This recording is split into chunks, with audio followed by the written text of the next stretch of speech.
Hi, it's Anne. Thank you for stopping by. So if you are new to the junk journal world, I'm sure you have noticed there's a lot of terminology that can be super mystifying. And I know it was to me when I first discovered this wonderful craft about 4 years ago. And so I thought I might cover some of those basic terms. So if you happen to be new, they can get you off on the right start.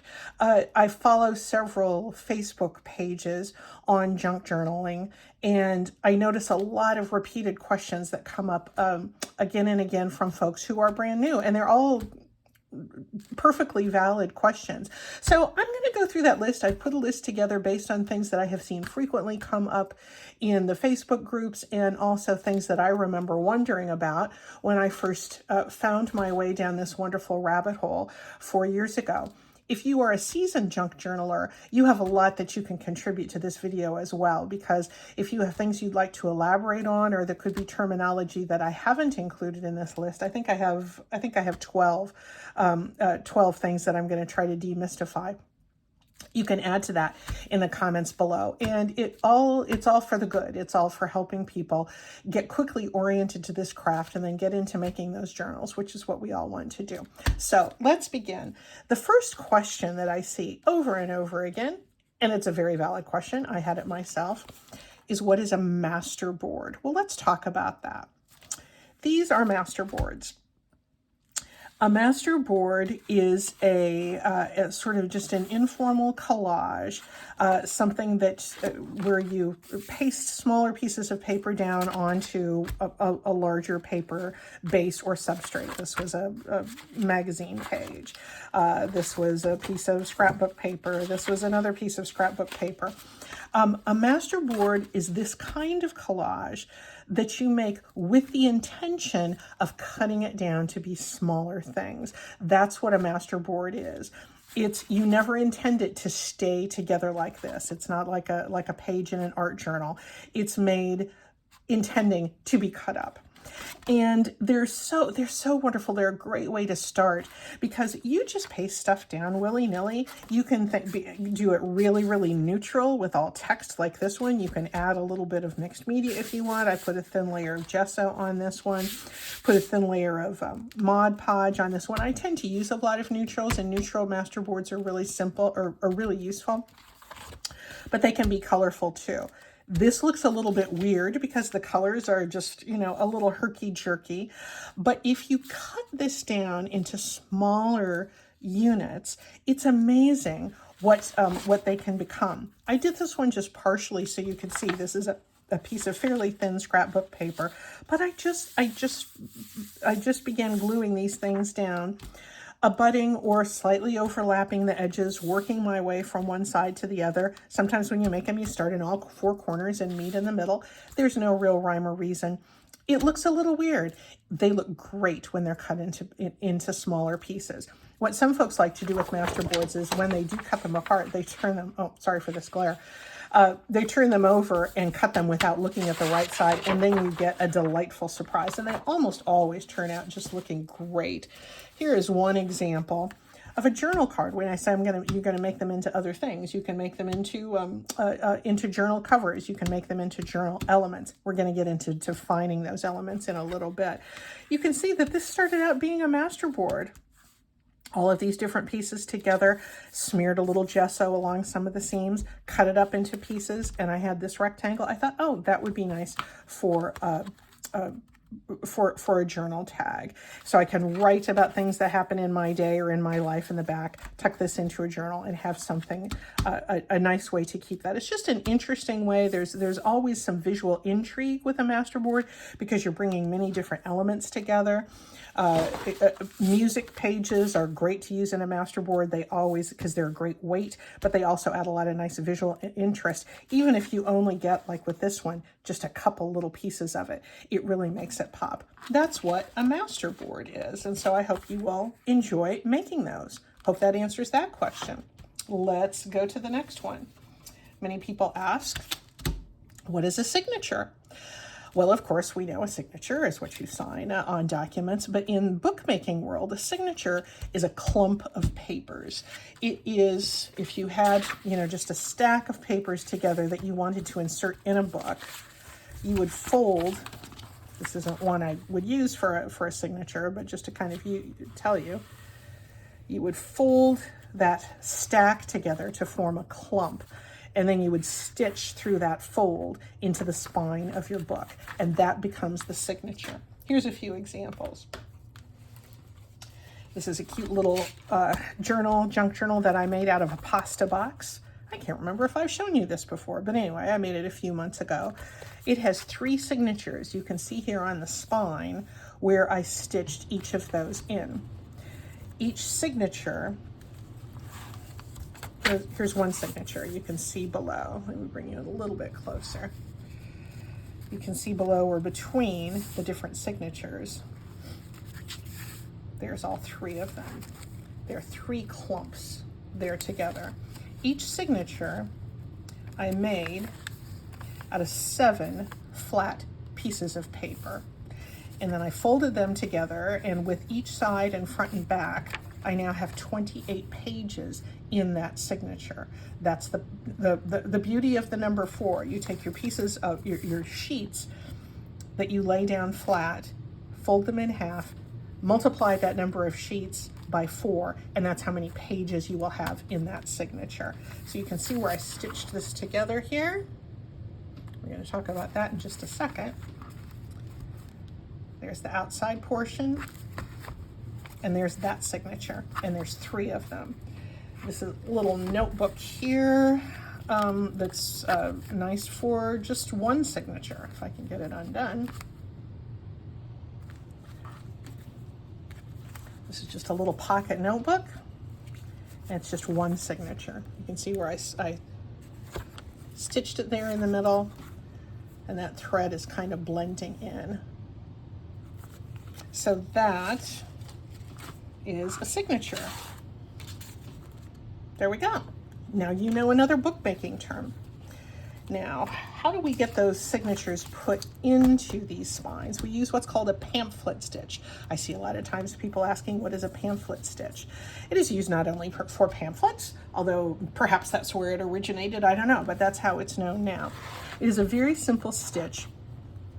I won't bother to do it here because you can do a search on pamphlet stitch and find a million demonstrations. It's a very quick and easy way to secure your signature into the spine of your journal. You go in through the middle, you come up through one end, you go to the other end, and then you come up through the middle again, and then you tie in here. You can, I tend to use wax thread. I get it in a spool. I like the wax thread nature, or the waxy nature of that thread, but I've used a lot of just embroidery floss or crochet cotton as well. So a pamphlet stitch is a method of sewing. There's different kinds of pamphlet stitches. This one is called the 3-hole pamphlet stitch. You can see there's, there's 3 holes there that I poke either with my needle or with a bookmaking tool. Here's my awl. It's spelled, whoops, that's not my awl. There we go. Here's my awl. It's spelled A-W-L, and you use this or a needle to poke holes in your signature and in your spine so your needle can go through easily. But this one has 3 holes. Many times I use 5-hole too. This is kind of a small journal, so if I were going to do a larger one, I probably would do 5 holes. You can make that stitch, make the spaces any space apart that you want, but that is what a pamphlet stitch is. Very, very good skill to have. There's lots of different ways that you can secure your signatures into your book spine, but the pamphlet stitch far and away is the most common one, and it's a really good skill to have. Okay, I see lots of people asking this question as well. It can be a little confusing, so we're going to spend a little extra time here. What is ephemera? Ephemera is a noun. You may be familiar with the term ephemeral, like, an ephemeral situation when fades away quickly and doesn't last. Well, you know, there's a similar root to the whole thing. Technically, ephemera is this. Technically, ephemera is paper, largely paper, that was designed for temporary use. It was designed not to be around for a long, long time. So it could be, these are all sort of vintage pieces of vintage ephemera, a label for some sewing supplies, a receipt, just a little envelope for some subway tokens, a little warranty, you know, more receipts, a library card, more packaging, a postcard, tickets, concert programs, tags of any sort that might come on something that you purchase. All of these are paper things that serve a wonderful purpose, but then they're made to be disposed of. Ephemera, in its technical form, is this. It's the original stuff. This is all vintage ephemera. That's a whole nother discussion. What is vintage? Some people will say vintage is anything that is older than 20 years. I think that's a little new. I go with the school of thought that say vintage things are 40 years or older. You know, I don't go through doing a DNA test on any of them to see how old they are. But you know, you can tell this is a vintagey sort of thing. I can't see exactly what year this is from, but it's, you know, these have been around a while. These I know are from 1938. Definitely vintage. If they're more than 100 years old, they get into the antique category. I'm not here to debate that terminology, but you will hear that a lot. Again, technically, this is what ephemera is. Here is some contemporary ephemera. And this is all, you can go through your recycle bin right now and you're going to find some ephemera. Little tag that some earrings came on, water, it says watercolors, yeah. A tag off of a sweatshirt, junk mail, maps, receipts, the tag off of my butternut squash, more junk mail, the little thing that goes around your coffee cup, tickets, bags from a sandwich, packaging, food labeling. This is all contemporary ephemera.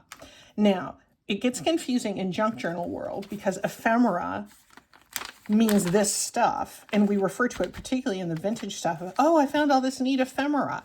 What do we use ephemera for? We use ephemera to make ephemera. Okay, this is where it gets confusing. Ephemera, the term, is also used in reference to the stuff that we make out of this stuff. So the elements that go into our junk journals, the tags, the pockets, the cards, the belly bands, the clusters, all of that stuff that we create to go into our journals, we also refer to as ephemera. They're not actually interchangeable terms, but we tend to use the same word. And it's kind of funny because, you know, this is all, you know, I made this out of a greeting card that came. It's a journal card, so it's a piece of ephemera, but I made it out of ephemera.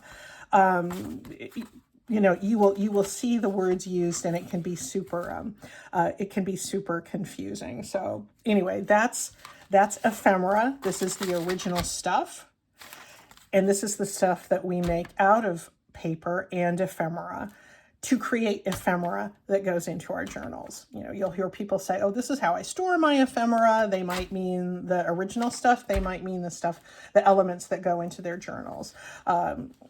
You will be able to infer from context which ephemera they're referring to. Speaking of ephemera, I see a lot of people ask, what is the difference between a journal tag and a journal card? Well, that's pretty easy. I have examples of both. A tag generally has a tag shape. They're both used to write down whatever we wish to record, whether it's our thoughts, hopes, feelings, dreams, anxieties, song lyrics, the record of the day. You know, you write anything you want on the back, but they're all meant to provide a writing surface generally on the back. The tags have a tag shape. They sometimes have a little tossy, you know, topsy-turvy sort of thing that you can pull, so you can easily pull it out of the journal, but it's not always, it doesn't always have to be kind of tousled. And this one I just used a circle. They don't all have to be this tag shape. Here's a little round, perfectly round journal that fits, or round tag that fits nicely into a journal. The cards are generally more of a rectangular or a squarish shape, but not necessarily. You can have some, I have some cards that I've made that are the shape of jigsaw puzzle pieces. And they basically serve the same purpose, but some of them, a card will often fit better into a space that where it doesn't have this sort of, okay, let me start over on that one. This piece, if I'm going to slip it into a side pocket or under a belly band, which is my next definition, the tassel part here sort of impedes that. And so this is where a journal card fits nicely underneath something like this. This gets us to our next thing that people often ask about, belly band. What is a belly band? A belly band is just this. It's a piece of sturdy paper, although it can sometimes be lace, it can sometimes be fabric. It's glued either top and bottom on the page or crisscross. It doesn't have to take up the full page, but it is a band that is open on either side, no matter what its orientation. And it's easy to slide a journal card underneath it. It's made for holding other things. So that is the explanation of ephemera, journal cards versus tags, and belly bands. Let's move on. Okay, I see this question a lot too. What is a cluster? I remember wondering this myself. It's fairly self-explanatory when you think about it and when you see it done, but a cluster is simply a bunch of tiny pieces of paper or other materials that are just literally clustered together, piled on top of one another, secured in some way, and then they're used to decorate a piece in a journal, a piece of ephemera, a tag, perhaps a cover, a pocket. They can be used anywhere. They are simply a piece of decoration that brings together a lot of those tiny little scraps. And if you've been following me for any time, length of time, you will know I'm not very good with clusters, but I am working very hard to try to be better. I like to put a little bit of shine, a little bit of metal or glistening on some of my clusters, just to add some visual interest. But they can be just tiny little pieces that are piled up like that. They can be pieces that are lined up in a rectangular or more of a parallel manner too. They're all just for decorating. You could use one to sort of tuck something underneath, perhaps in what's known as a tuck spot. That's another term for you. But generally a cluster is just to make things look cute and pretty. And I'm having a lot of fun playing with my tiny little scraps to make clusters, and I'm looking forward to using them on my blank pages that might need a little dressing up, or sometimes on my journal elements like my tags and journal cards.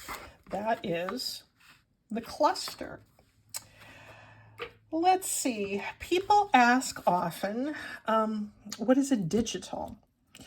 Certainly we know the digital world, where images and information is magically transported over optical fiber. Digitals in junk journal world generally refer to things that you can download, and by things I mean images. Sometimes there's entire kits, but you can download them.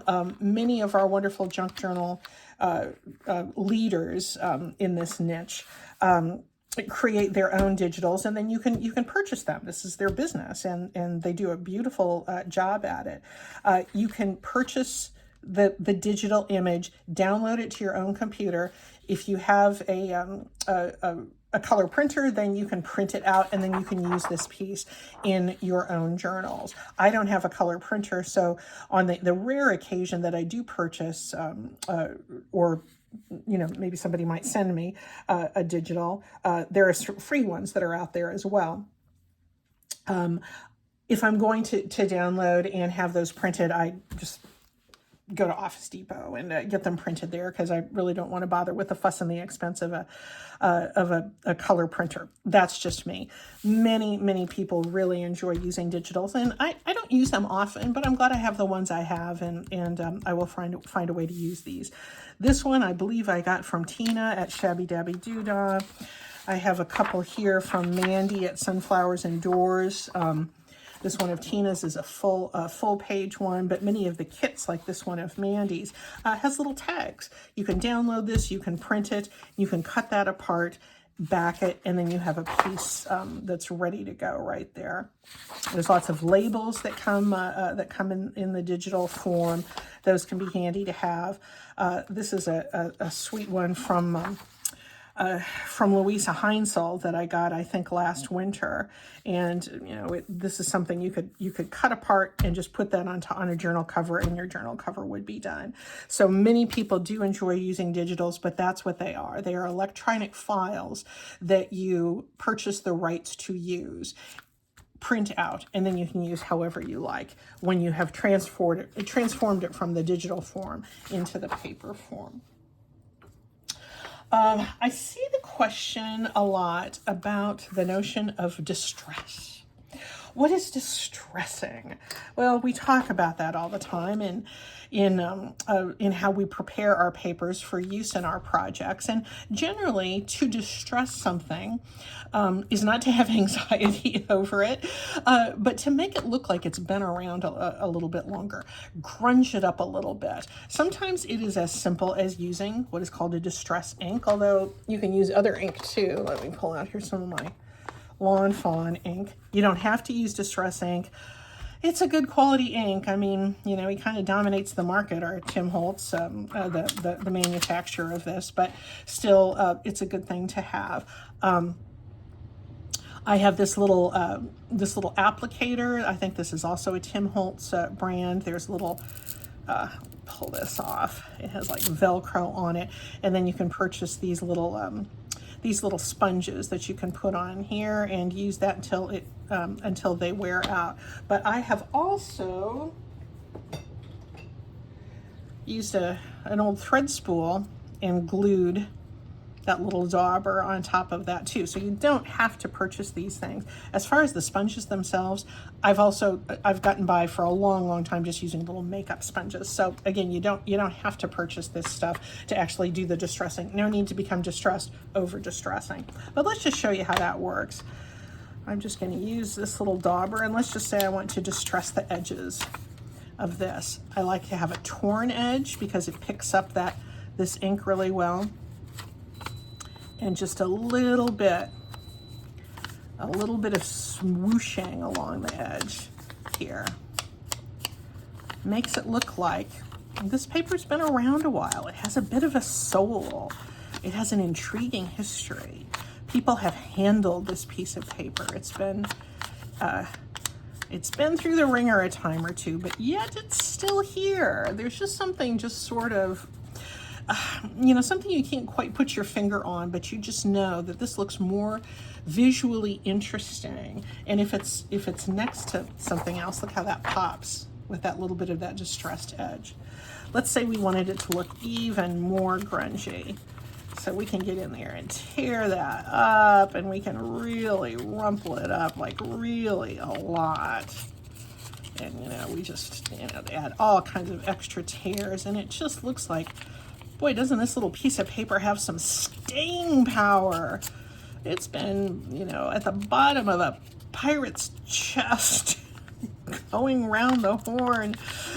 It's, but yet it's still here. We can distress the whole surface if we want. But boy, you can really make that look grungy. And let me use this as a background. Let's use this other ink just so you can see you don't have to use the distressed ink. It tends to work really well. all the kinds of different colors. Let's get this one super grungy. Boy, aren't we distressing this? The ink will pick up all of those little folds, and that just looks like there's a really interesting history behind that piece of paper. That's what distressing is. There's, you know, sometimes people will rub rust or something, or make faux rust out of cinnamon to put on paper and on some of our elements. But the act of distressing is really just to add visual intrigue and lend, it's an aesthetic. It's a way to make, to sort of honor the history that these papers have had, and it accelerates or perhaps mimics a kind of backstory that perhaps the paper hasn't honestly earned, because it's faux distressing that we're doing rather than natural distressing. But it's a wonderful way to add character to your junk journal elements. Make your ephemera look even more interesting. The next term I'd like to talk about is fussy cutting. Oh my goodness, doesn't this sound like a fussy child in a restaurant or something like that? Well, it's actually not fussy at all. But what it is taking a printed image that normally would have, you know, a margin or other images in the background, and simply cutting close around that image so it looks like it stands alone. This was a little basket that was on a fly leaf of a page. I thought, oh, that would be kind of cute. I would probably distress the edges here before I used it to kind of knock back some of that little white that was left there. So I've distressed the edges of my fussy cutting, but you can see how a fussy cut image, when it's layered on top of some other piece of some other piece of printed material, really stands out, and it gives an interesting shape. Let's take a look quickly. I won't fussy cut this whole thing, but I do this very frequently. This is was actually a little black and white image that I added some watercolor to, and I just cut off that extra just to get a little bit closer here. And all I'm doing is just cutting close to that edge.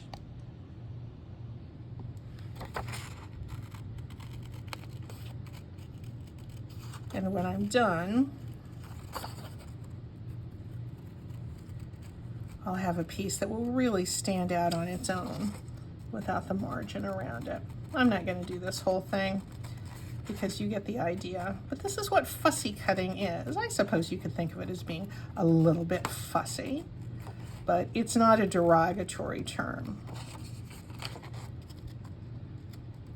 It's not whining, it's not begging to be set free.